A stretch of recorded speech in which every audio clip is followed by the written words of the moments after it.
man, I think it was consistent with the last couple of that I've heard. Honestly, I think unfortunately, not a lot of details in the direction that I think suggests that we heard the voters in November.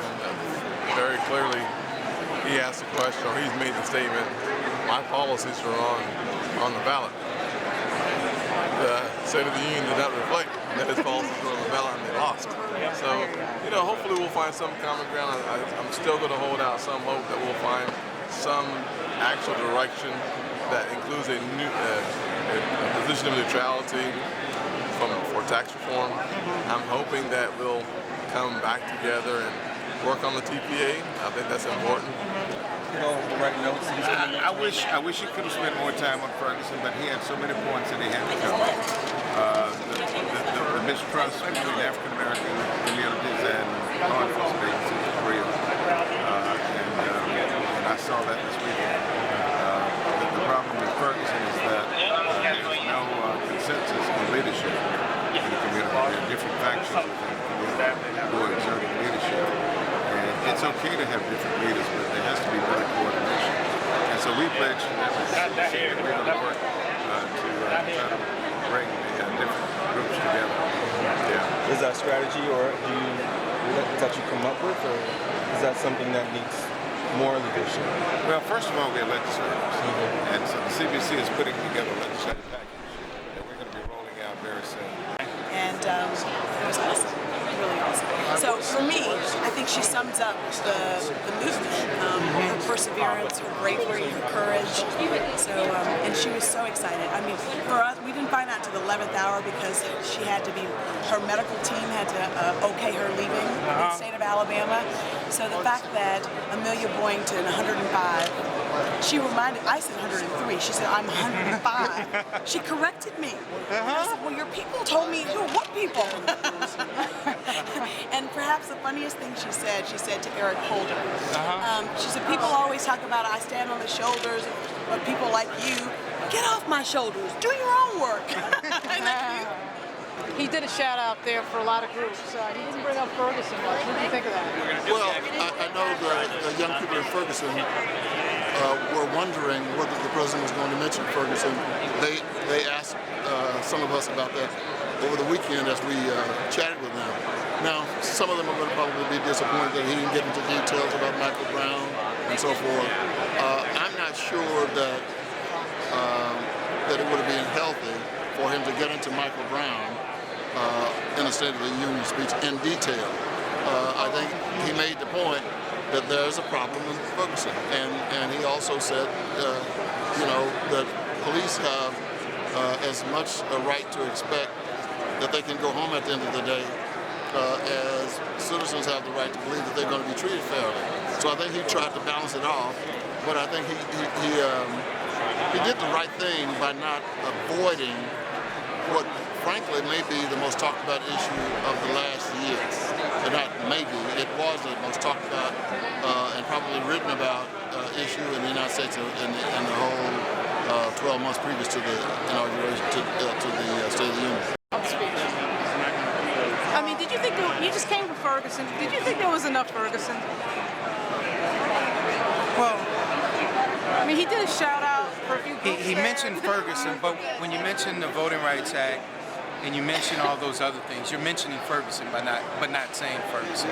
I'm glad he used it so that our kids there who are still protesting, still fighting, know that specifically they're on his mind. But no, I thought the message was strong, and that is that too many of our parents fear that our kids are not going to come home, and that fear is real, and for a number of reasons. But I think we have to, you know, talk about all of them.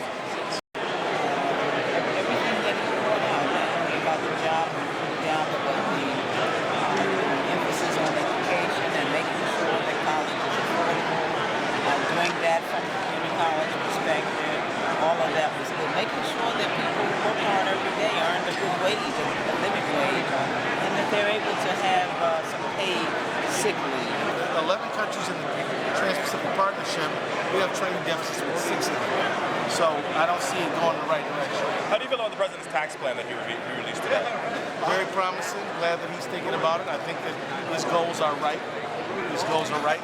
Reduce the burden on working class people and as well-to-do people who benefited from this economy to help out a little bit more. And what's next for the Progressive Caucus? Push up wages, strengthen the right to organize, make sure that we stop, bad trade deals. That's our goal. Thank you so much, Congressman. Ferguson and police brutality, nothing mentioned on those issues. It was important for the president to mention Ferguson and Staten Island in his remarks as a starting point for a conversation and dialogue that will need to take place in Congress in order to ultimately address these issues. The president's focus, understandably, from his perspective, was on the economy and America's role in the world in the context of the threats that we face both from a nuclear-armed Iran and ISIS. However, I'm pleased that he chose to mention the issue, hopefully as a foundational perspective for us to move forward. He did some shout-outs there, some very individual shout-outs. Did you think there was enough Ferguson in there? Did you think enough of an issue on police brutality? Obviously, it's been in the news for 4 months solid. Did you think it was enough in the speech? I think what the president was trying to do was to assign and signal the direction with respect to criminal justice, number one. Number two, given the anxiety and sensitivity around criminal justice issues, Ferguson and Staten Island, what the president was trying to do was speak to the heart of the country rather than the policy mind of the country. And think about it this way, going into the speech, he's already convened a policing task force. He's already brought young people to the White House. He's already deputized his attorney general to go to Ferguson, to go to Staten Island, to crisscross the country talking about these issues.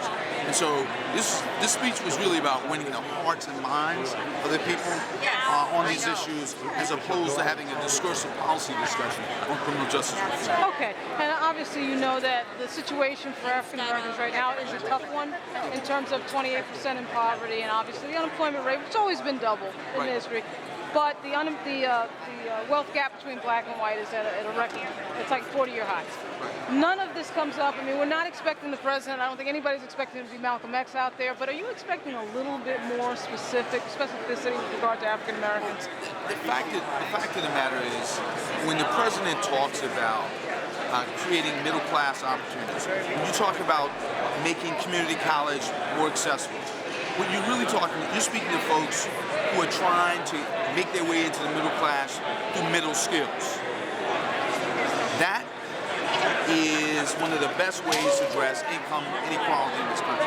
So when African Americans have 10% of the wealth of white Americans, 60% of the income of white Americans, where we have the greatest income inequality since before the Great Depression, anything that you do to focus on education, focus on higher wages, to focus on growing this economy equitably and fairly and justly speaks to income inequality.